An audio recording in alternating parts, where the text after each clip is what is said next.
we have this kind of easy scramble, we can try to take advantage of it. So the cross is pretty simple, 2 moves away, D prime L, and you can solve that.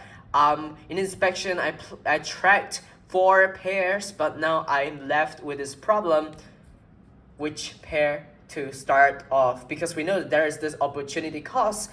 Different starting is going to end up with different continuation, and what if I actually missed out a very good continuation? So that is what I'm going to talk about today, pair selection.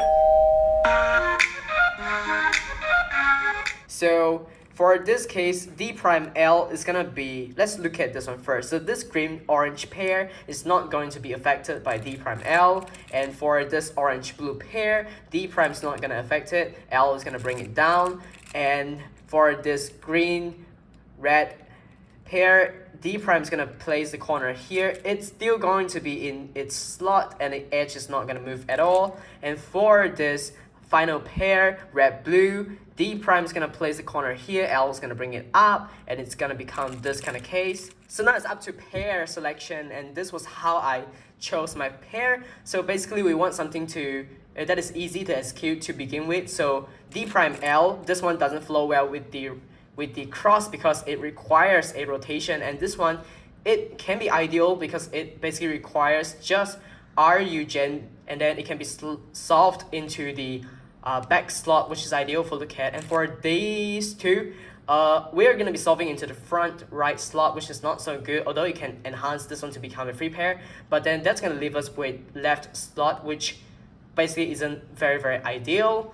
And also, it is not so obvious to me what is going to be happening. How are these going to be influenced? So it is very, very blurred, so I wouldn't be going for this kind of case then. So ultimately I chose this pair because reasons are, first of all, it basically requires no rotation, and also in inspection I knew that it was going to be giving me a free pair, which is this one. So basically that convinced me to start out with it, even though it was going to be solved into the front left.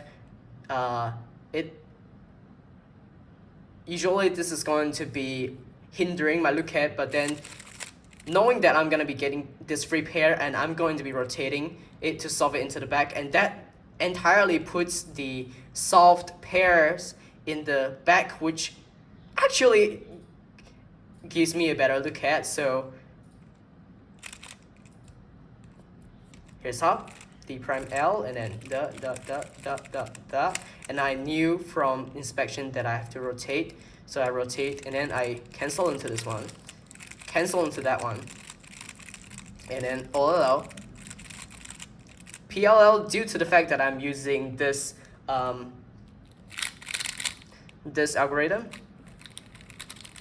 I was able to also cancel into it like, where was I? Like that.